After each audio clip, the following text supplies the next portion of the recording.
Olá, gente. Vamos para mais uma correção da quarentena. Esse vídeo é uma explicação, né? Aquela correção sempre explicando as questões e tal, mais do que só dar um gabarito.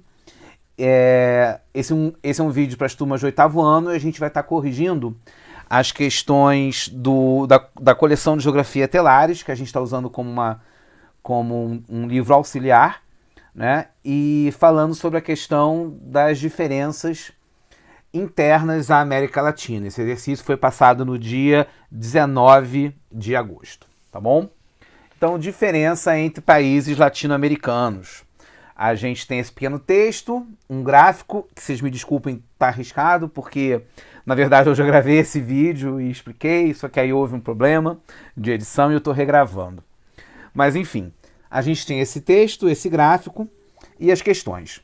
E esse gráfico é um gráfico que agrupa, né, alguns países da América Latina entre os países com IDH mais alto e os países com IDH mais baixo. E aí eu tenho uma série de indicadores sociais sobre esses países.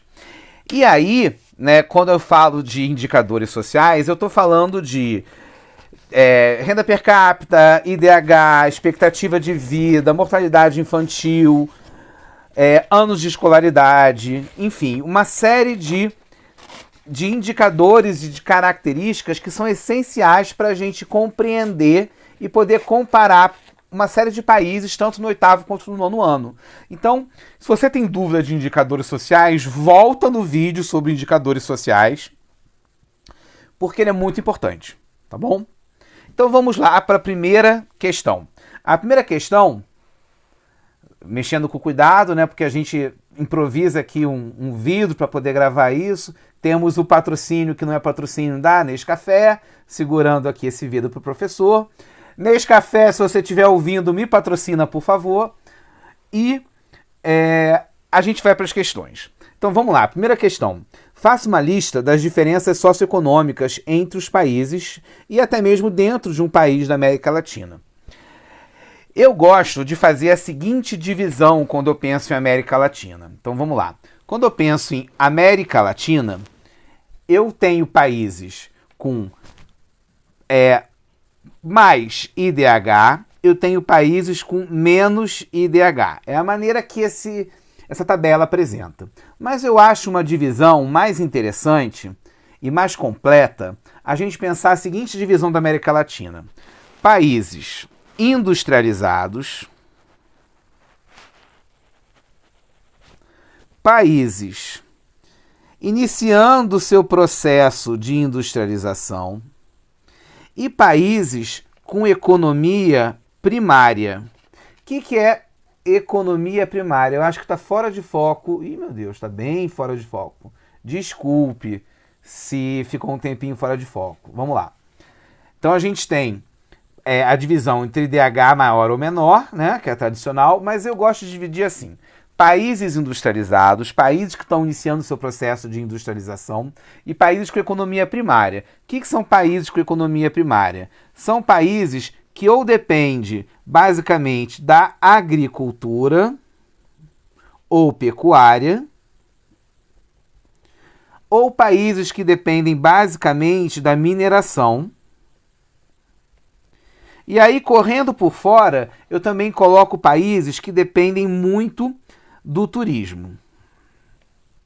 E vocês vão entender por quê. Bom, nesse primeiro grupo, dos países industrializados da América Latina, eu só cito 3 países, que são Brasil, México e Argentina. Esses 3 países são países que têm um parque industrial diversificado, que a indústria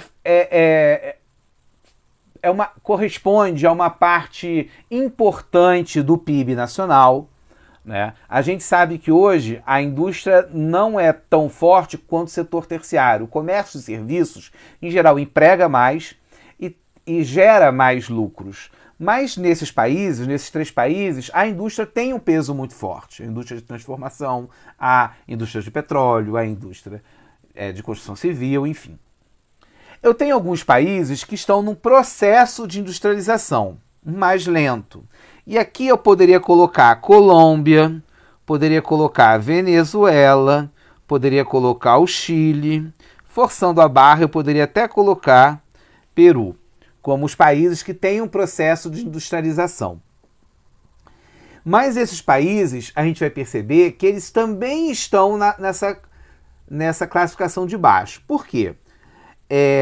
A Venezuela, por exemplo, é um país cuja economia depende muito da mineração. No caso da Venezuela, depende muito do petróleo.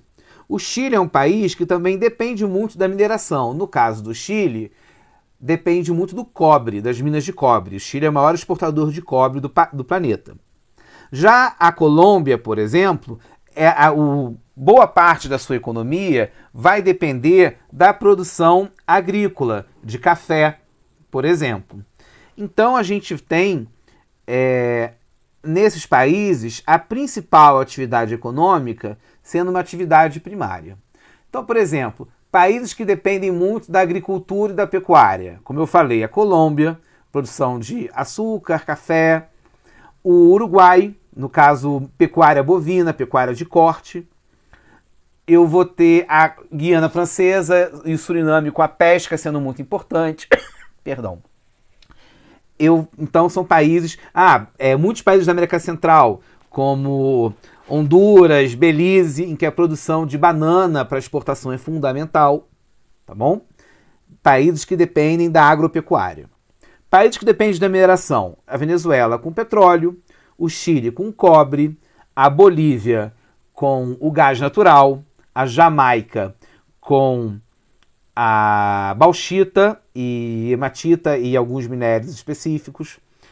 Então eu tenho, nesses países, a economia centrada ou baseada numa única atividade econômica. E eu também tenho alguns países do Caribe que dependem muito do turismo, né, como São Martin, como Guadalupe, como República Dominicana, ou mesmo Porto Rico. São países que dependem essencialmente do turismo como atividade econômica. Então eu gosto de fazer essa divisão. Então, no caso da lista que a questão 1 pede, eu faria essa seguinte lista. Países industrializados, países que dependem da agricultura, países que dependem da mineração, e também faria lista de países com IDH mais alto, Chile, Argentina, Uruguai, o próprio Brasil, a gente ainda pode colocar, e alguns países da América Central, como Panamá, Bahamas, Ilhas Caimã, que são paraísos fiscais, né? São países em que não tem impostos e existe muita lavagem de dinheiro nesses países. O IDH é mais alto. E os países de IDH mais baixo, aqueles que dependem muito, sobretudo, da agricultura, né, como Honduras, Guatemala, Haiti, tá bom? Também dá para fazer essa divisão. A questão 2 pede para a gente voltar a esse quadro, né, observar esse quadro. Eu vou abaixar aqui para a gente ver o quadro inteiro, que apresenta os indicadores de 10 países latino-americanos, com os maiores e os menores IDHs. Então responda A. Na sua opinião, há desigualdades internacionais na América Latina? Claro que sim. Eu vou ter países com IDH bem mais altos, países com IDH bem mais baixo. Se você compara o IDH do Chile, que é 0,84, com o do Haiti, que é 0,49, gente, é quase o dobro. Então, obviamente, existe uma grande diferença entre as condições sociais, socioeconômicas e a qualidade de vida do Chile para o Haiti. Questão B. As desigualdades sociais são intensas nessa região? E aí a gente tem que ir para essa última coluna que fala do índice ou coeficiente de Gini. Esse coeficiente de Gini mede a desigualdade social, ou seja, mede a diferença entre os mais ricos e mais pobres. E é exatamente isso que vai indicar as desigualdades sociais. Então, sim, existe uma grande desigualdade social na região. Porém, continuando a pergunta, há alguma relação entre nível de desenvolvimento humano e IDH, esta coluna, e índice de Gini, esta coluna? E aí a gente tem que estar muito atento, porque repara, eu posso ter países com IDH mais alto, como o próprio Chile, em que o coeficiente de Gini é bem alto.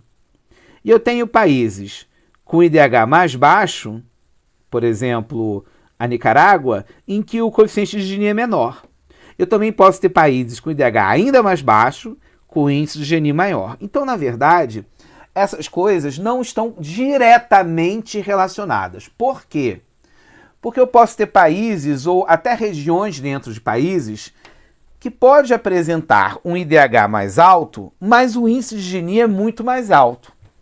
Não entendi, professor. Bom, vamos pensar nas regiões das principais cidades do Brasil, Rio e São Paulo. No Rio e São Paulo, a gente tem os bairros mais ricos e desenvolvidos, talvez de toda a América Latina. Mas, em compensação, a gente também tem bolsões de pobreza muito grandes, na mesma cidade, no mesmo país. Então, se eu olho para o Rio de Janeiro, por exemplo, eu tenho a Rocinha, que é uma das maiores favelas do Rio de Janeiro, a maior favela, se você não conta os grandes complexos, né, a maior favela isolada é a Rocinha, e ela está justamente entre os bairros de São Conrado e Leblon, e Gávea, que são 3 dos bairros mais caros para se morar no Rio de Janeiro. O IDH de São Conrado, Gávea e Leblon são os maiores IDHs do Rio de Janeiro. E ali no meio dos 3 você tem uma grande favela com IDH bem mais baixo. Então a desigualdade ela é muito grande, né? Ela é independente do IDH. E além do IDH e do coeficiente de Gini, tem esta coluna que é muito importante, que é a renda per capita.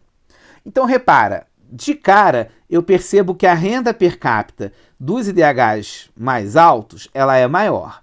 A renda per capita dos mais baixos ela ainda é menor. Porém, qual a relação direta entre renda per capita e IDH? A renda é um fator do IDH. Se a renda per capita aumenta, o IDH tende a aumentar. Só que a renda não é o único fator. E essa pergunta para estar completa, como está rabiscado aqui, ó, deveria ser a diferença de renda per capita, IDH e índice de Gini. Porque quando a gente olha para esses 3 dados, é que a gente consegue classificar exatamente um país. E aí eu fiz aqui um esquema para a gente entender melhor renda per capita.